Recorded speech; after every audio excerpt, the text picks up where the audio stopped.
Hi everyone, my name is Eric and today I am going to be reviewing Hero RC, the H911, very similar to the V911, just a little bit different. Definitely a different paint scheme, kind of a World War II warbird look to it.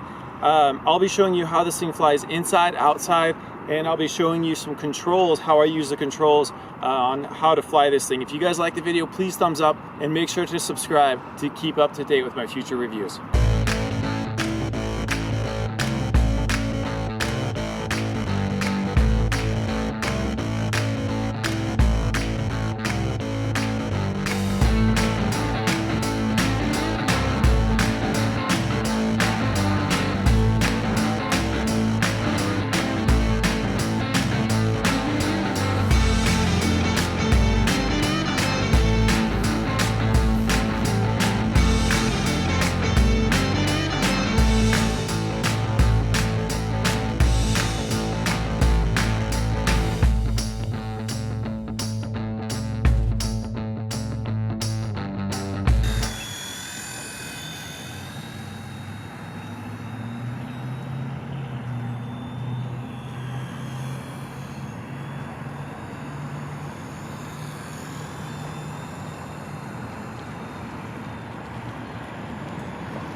All right, when you guys trim on your helicopter, inside's going to be the best. That way you don't have a breeze.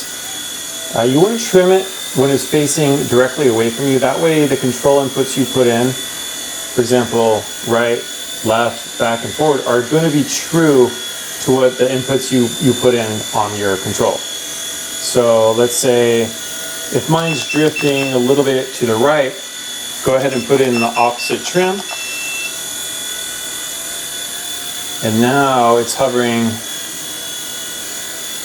perfect. So I don't even have to put in any controls, and it's just hovering perfectly. So, and really the trick to flying inside is just very slight controls. If you're used to the coaxial, you know, the dual rotor helicopters, those you're probably used to really putting in full controls to get it to go anywhere. But with the H911 and the V911, you really only need about 10 to maybe 20% inside. If you do any more than that, this thing's just going to go all over the place and end up crashing into the wall.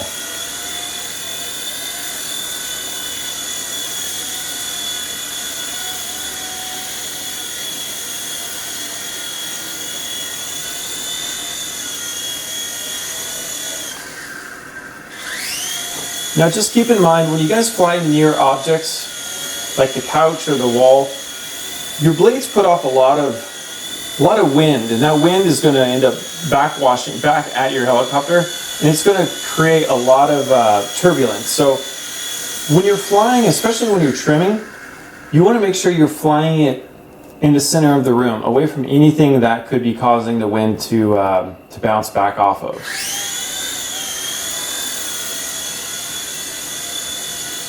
And you never want to fly this in mode 2. That's the fast mode. That's the mode you only want to fly outside. Because mode 2 is just going to make this thing go crazy inside. Mode 1 is fast enough. So another flying tip is just knowing how the helicopter behaves when you put in certain controls. So if I want to turn it, you'll notice the helicopter kind of do like a circle when I turn the tail rotor. And that's just caused by the gyroscopic forces going on with the weight on top. It's kind of like if you've ever spun a top on a table and you kind of kick it a little bit, it's the same thing. That thing's just going to kind of go in circles and try to find equilibrium. The helicopter's the same way. So when you start moving the tail, it's going to do some circles like that. And if you're going forward and you turn, it'll make a nice wide turn. So you just have to get used to it. It behaves different ways. The biggest piece of advice flying inside is just really light control movements, and you'll master this thing in no time.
Now if you guys notice, when I get close to landing, sometimes it acts a little bit squirrely, and that's not the helicopter's fault. That's because the air is bouncing back off that flat platform there, and it's bouncing back at the helicopter. So sometimes the best way to land is once you get in position, just kind of quickly cut the throttle so you don't get that wind bouncing back up off the blades.